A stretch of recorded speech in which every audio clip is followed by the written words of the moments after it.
FSN Radio. It's all about what's next. Go to financialsurvivalnetwork.com and sign up for your free weekly newsletter. You'll also get 3 free reports. The Financial Survival Network. It's all about what's next.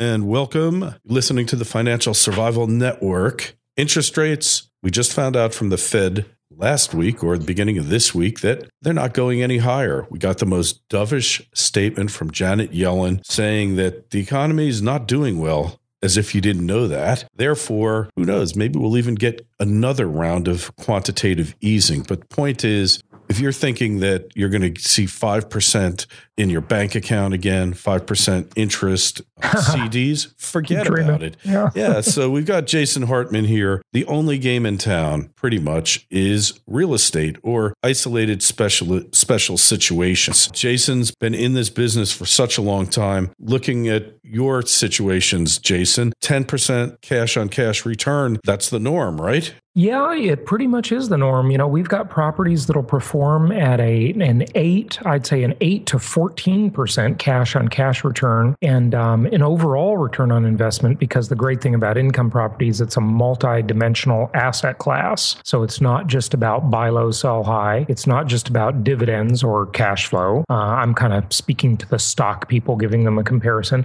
but it's multi-dimensional. You know, it offers leverage. It offers tax benefits. It offers control. It offers so many great things. It offers inflation-induced debt destruction, and it's you know, that's the great thing about a multidimensional asset class. So overall returns anywhere from 20, 25, way up to 45% annually. And you know, your listeners, if they think that's crazy and they think this is like, you know, hype, go to my website. Just go look on jasonhartman.com, click on the properties section, and look at the actual performance. Look at how conservative they are. Look at the assumptions. Look at the vacancy rates, and you'll see. I mean, you know, it's the most historically proven asset class in America. Yeah, and I know for myself, the best killings, individual profits I've made have been in real estate, but also cash flow investing. There's really nothing out there that can touch real estate. And we've talked about single family homes versus multifamily. What's your take on it there, Jason? Well, you know, we did a whole episode on that, and we're not going to have time to go into it here, but your listeners should go find that episode. I actually played it on my show as well, because so many people ask that question. You know, they talk about commercial properties, they talk about apartment buildings, retail, shopping centers, you know, industrial properties, office properties, etc. But, you know, my favorite, and it goes in this order. Here's my order of favorite. I like single family homes the best. They are simple, they are proven, they work. And historically, nothing appreciates better than a single family detached home. Not condos, not townhouses, single family homes. Okay, that's number one. Number two would be multifamily, and that could include anywhere from a duplex to a large apartment complex and everything in between. Multifamily gets a lot more complicated, so be ready. That's like running a business. Not that difficult, but you know, it's still more complicated for sure. And then my third choice, mobile home parks. And I've owned many single family homes and apartment buildings over the years. I've never owned a mobile home park. I've made offers on over 80 of them. Only got one accepted. Really? And backed out of that one on due diligence. So, but I do know friends who have made a lot of money in mobile home parks. They're a very niche specialty item. There's a lot of complexity there too, but some good opportunity. So, you know, those are really my favorites. And then after that, I'd say self-storage. And again, I've never owned self-storage. I know many people that do.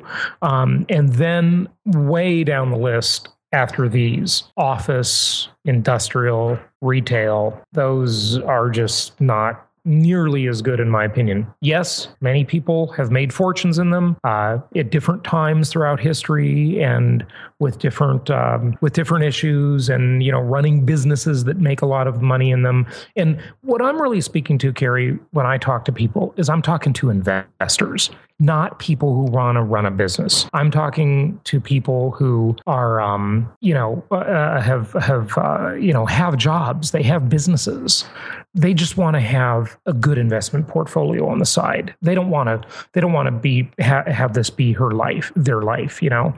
So that's who I'm speaking to when I say all this. Right. And I only raise the issue because I know that you're going to be asked questions about, which type of real estate. So just to answer it in advance. And it just makes too much sense. And you've always got a hard asset there. And in this day and age, when these paper assets, at some point, so many of them are just going to disappear. You just know it, right? Mm-hmm. Yeah. Paper. And then way down the list is the stock market. And I hate to say it, and I know your listeners like it, but I'm definitely not a gold bug. I'm not a Bitcoin guy. I just think that the governments and central banks have way too much power to let those things succeed. You want to align your interest with the most powerful entities on the planet, and those are governments and central banks. You don't want to be against them. You don't want to bet against them. They will win. Okay, they control the largest militaries in the world. They control everything. Okay, and it's like one of my friends who's a very much a Bitcoin guy. He says to me, well, when Russia collapses, as it well may, by the way. The cryptocurrencies will rise as all their citizens adopt a cryptocurrency like Bitcoin. And, in concept, that sounds great. And as I've said before, Kerry, I'd love to be wrong about this, but I'm not. Okay.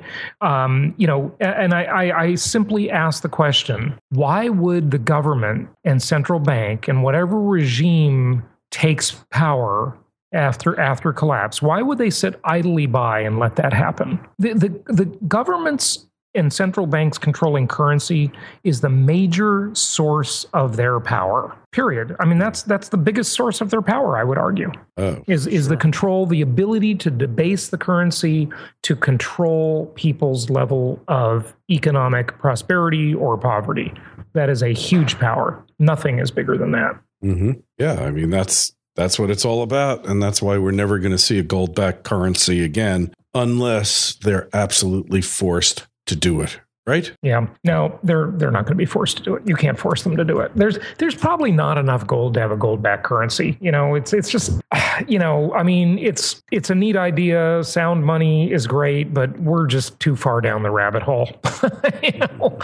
Listen, I'd love to see it, but I don't think it's even possible anymore. I think we are into the world of fiat currency so deeply that it's probably never going to change. So deal with it. That's my answer. And the way you can deal with it, well, hang on for a second. The way you can deal with it is, look, own real assets. So, most people would say, go out and buy gold. But the problem with gold is that it's manipulated. It doesn't produce income. It has terrible tax treatment. It just doesn't work. You can't finance it. But a real asset like income property, rental houses, that one works. Okay. That's that's a real asset. Those are commodities that are traded in every currency on earth. And everybody needs it. The three basic human needs are food, clothing, and shelter. Let people rent that shelter from you. Yeah. I'm totally in line with you on that. Keep your gold as an insurance policy. Yeah, it's just a small insurance, have a little bit of it, but, I wouldn't make it an investment strategy. It's more of an insurance policy. So that would be good. And I love my rental properties. I, own them all over the country, and they've been very, very good to me, as the old Saturday Night Live skit used to go. Baseball been very, very good to me. Remember that one? Yeah. Just had their 40th anniversary.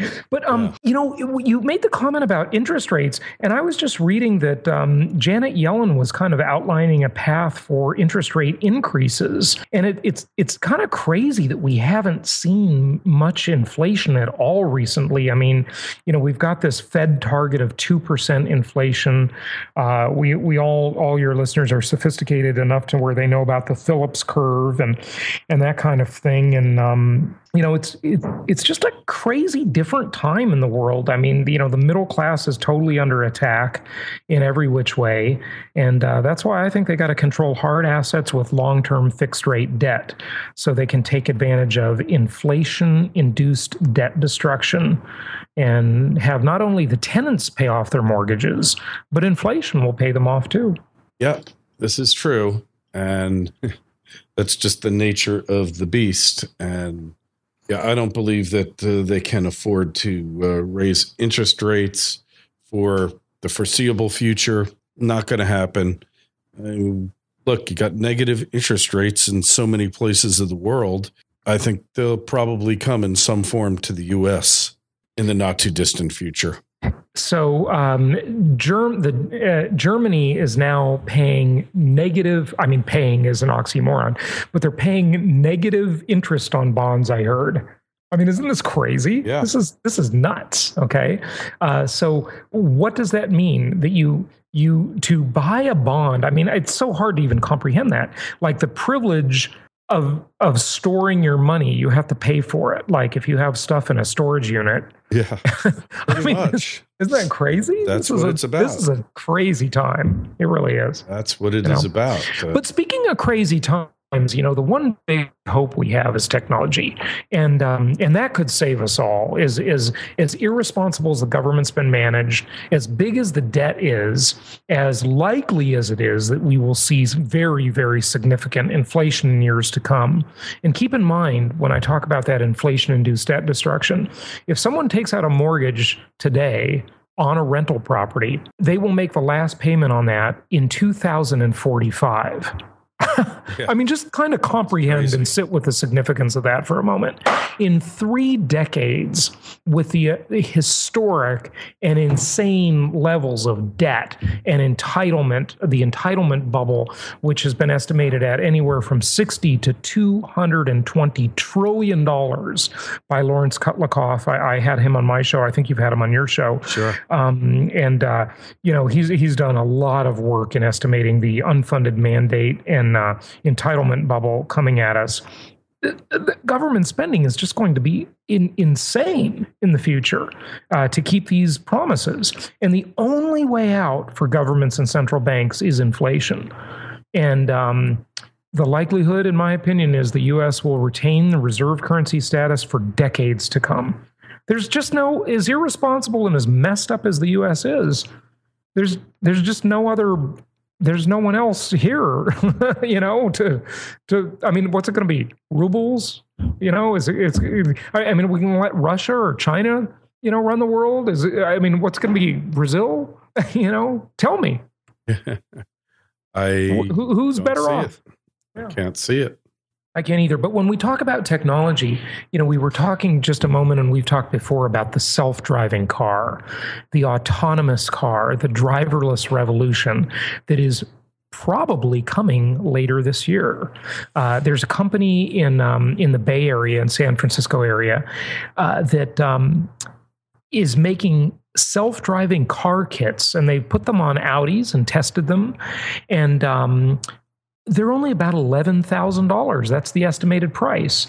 Just go to getcruise.com. That's the name of the company, Cruise. And wow, can you imagine? How does this change the game for real estate? I mean, is it really that important to live in a really expensive high-end area? I mean, take my life, for example. Okay, I used to live in Newport Beach, California. My housing expense used to be $11,000 per month. I mean, that's insane. Yeah. I moved to Arizona about almost 4 years ago now, and it is amazing how much cheaper it is to live here. But if I want to go to Newport Beach, or any expensive area, maybe Los Angeles, San Diego, San Francisco, whatever, right? Well, San Francisco's a little far for even a self-driving car. But as long as oil prices stay low or the electric car becomes a viable option, which I don't think it is right now, by the way, people should realize that when they're talking about electric cars, they're really talking about coal-powered cars, because anywhere from 40 to 60% of the energy in this country comes from coal. Mm-hmm. So if you think driving a Tesla, if you think you're some kind of self-righteous environmentalist driving a Tesla, think again. Okay? Just say it. You've got a beautiful car. It's really fast and sporty. And that's the end of the story. Because you're not an environmentalist driving a Tesla. Okay? Mm-hmm. But anyway, if you can go to sleep in Phoenix and wake up 6.5 hours later, at 7 a.m. and be in Newport Beach, California, one of the most expensive areas for real estate in the country, does that change the game? I think it does. The 3 cardinal rules of real estate have always been location, location, location. And I think the autonomous car is going to put a lot of pressure on those 3 cardinal rules. Really think so? Yeah, I do. I really do. I mean, of course, we all still live in a neighborhood, and, parents want good schools, and, people want to live in a low crime area. But there are little pockets of great neighborhoods everywhere around the country. It's just, I think it changes the game. I mean, do you disagree with me? I'd love some debate on this. Well, what I think has really changed the game is the way people work, that so many of you out there don't go to offices anymore, right? How many people that actually work in offices now? Yeah. Right? I mean, I'll bet I think it's 34% don't work from home now. Yeah, they say that number will increase to nearly 50% in the next 2 years. So, being home-based, I mean, I used to have big offices, big overhead, and, I just work out of the house now, and I love it. It's really quite easy. I travel all the time. I can work from anywhere, and so can everybody listening. So technology has made that all possible. There's all kinds of awesome either free or very, very inexpensive project management tools that allow people to collaborate online and so forth. It's just an amazing time. So, if an investor is thinking, well, I'm going to buy an office building, you better watch which way the trends are going. If you think you need to buy, like I remember talking to one of my friends years ago who also lived in Newport Beach and had a home there that at the time was worth about $950,000. And it was a few blocks from the beach. And it wouldn't cash flow in a million years. The properties in expensive real estate markets do not work from a cash flow perspective. They never do. You can't make a deal work in Miami, in pretty much anywhere in California or, South Florida, I should say, Fort Lauderdale included, or the northeastern states where it's very densely populated and very expensive. In the Pacific Northwest, Oregon, Washington State, those markets are all just too expensive. And you can't get the cash flow. The metric every investor should be seeking is 1% per month. 1% of the value per month is the ideal metric. So $1 million worth of real estate, and that's like 1 or 2 houses in Newport Beach, 2 at the max. It's probably just 1, if that, okay, should produce $10,000 per month in income, where and a $100,000 property should produce $1,000 per month. So when we're looking at, we use the Newport Beach, California example, $1 million will get you $4,000 per month, and you won't be diversified to be all in one market. So that's crazy. It doesn't make any sense. And overall, because it's so cyclical and the markets have these big peaks and ugly, ugly valleys in prices, your appreciation really isn't any better over time anyway. Now, granted, if you time it right in one of these high-priced markets, which I've never met anybody who could really do that, then yes, you might win the jackpot. But you got to invest for cash flow. Yep, no question about it. And then if the appreciation comes, hey, then you got a double jackpot. And if it doesn't, you're still getting your cash flow. And presumably your cash flow is going to be going up as your rents go up, right? Yeah, no question about it. Yeah, rents will go up, cash flow will improve. And by and large, the high-flying markets versus the stable, consistent markets, whether they be Atlanta, Georgia, Memphis, Tennessee, Indianapolis, Indiana, Little Rock, Arkansas, one of our new markets that's really booming. Any of these markets, even South Chicago, the suburbs of Chicago, which, is not particularly landlord-friendly, but gosh, the cash flow is pretty good. These markets, they generally perform over time about the same as the high-flying markets you keep hearing about on the news. Okay, yeah. It's about 6% annually. That's the average. When you look at the stats from many, many years nationwide. So you might as well have cash flow and just buy and hold on and not stress about your investments. Exactly. I couldn't agree with you more.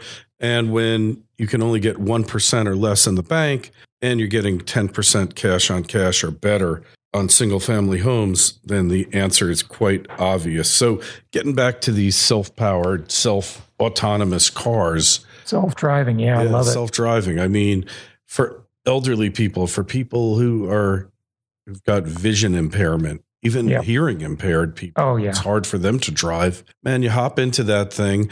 Or like in Florida, we have this thing, the most highly sought after elderly guy is called a Dan. That's a drives at night, right? It's going to change the whole social scene in South Florida. Yeah. It will. I remember hearing, that's funny that you say that, because I remember hearing Jay Leno years ago on the 100th year of the invention of the car. And the car was invented by Carl Benz, who named it after his daughter, Mercedes. And Jay Leno was joking and saying, really, the Mercedes was invented so 50-year-old bald guys could get dates. And you're right. I mean, that changes the social scene. There are a lot of dynamics to this. I'm telling you, do not underestimate the self-driving car. This is huge. A game changer. It is huge. It will give the elderly access to transportation. It will give children access to transportation.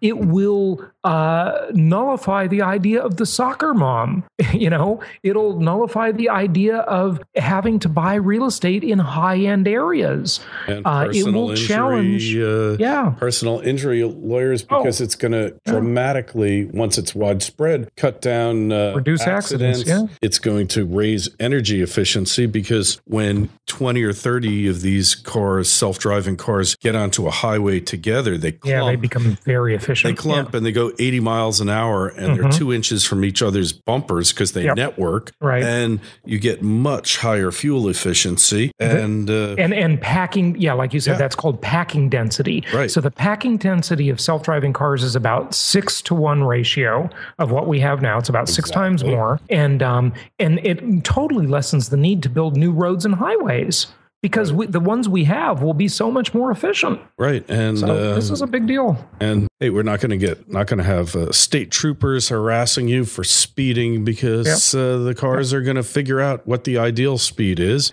and it's just going to change the values. What is the government going to do when it can't make all that money from tickets and drunk driving arrests?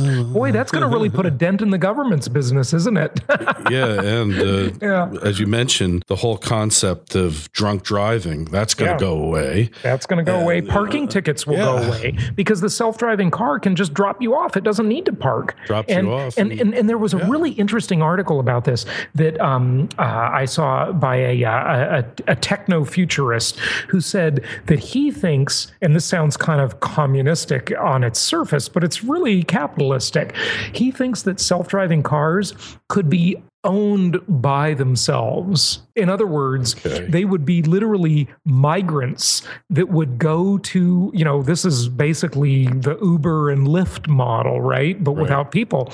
They would be migrants that would go to other cities looking for work. They would pull into the repair shop themselves and repair themselves. And where would they get the money for that? Well, people would pay them for rides, and it would all be done with, smartphones and the network. So it's an amazing time to be alive. It really is. This, I just wonder if all of this innovation will overcome government irresponsibility. The politicians that buy votes by giving away free goodies, the Obama type philosophy. Can this overcome that? It might. It's a pretty exponential time. You'll be able to control the thing with an Obama phone, right? On that note, we got to get going, but go over, find Jason at jasonhartman.com, and you'll always be able to find him in the show notes, this interview, as always. And Jason, who knows, maybe the age of the Obama phone is quickly coming to an end. We can only hope. We shall see. I just want to mention to your listeners, if you want to hear a lot more about this kind of stuff, just check out my podcast on iTunes, Stitcher Radio, or my website, jasonhartman.com. And I've got a new show we should talk about in the future that is booming right now. It's called the Longevity and Biohacking Show, Kerry. And that show is just killing it. And you can find that on iTunes or at hartmanmedia.com. All my shows are there. So thanks for having me on. Excellent. All right. We'll talk to you again soon. FSN Radio. It's all about what's next. Go to financialsurvivalnetwork.com and sign up for your free weekly newsletter. You'll also get 3 free reports. The Financial Survival Network. It's all about what's next.